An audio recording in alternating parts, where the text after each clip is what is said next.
Good evening friends, সবাই কেমন আছো? আশা করছি ভালো আছো। আমিও ভালো আছি। তো তোমাদেরকে একটা জিনিস শেয়ার করছি, সেটা হচ্ছে চুড়ি। দেখো, এই সবে তোমাদের দাদাভাই নিয়ে আসলো, আর আমি যেমন অর্ডার করেছিলাম তেমনই পেয়ে গেছি। খুবই সুন্দর। এ দেখো চুড়িগুলো, আমার তো খুবই ভালো লেগেছে। আর হবে কি না আমার হাতে সেটাই দিচ্ছি।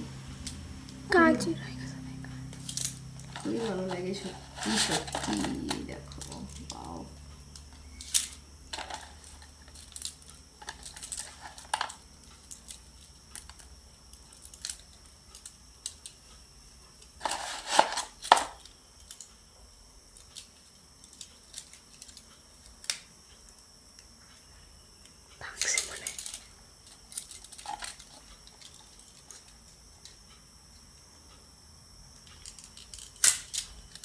আমার হাতটা একটু শক্ত। তো তোমাদের কেমন লেগেছে অবশ্যই কমেন্ট করে বলবে। দেখো।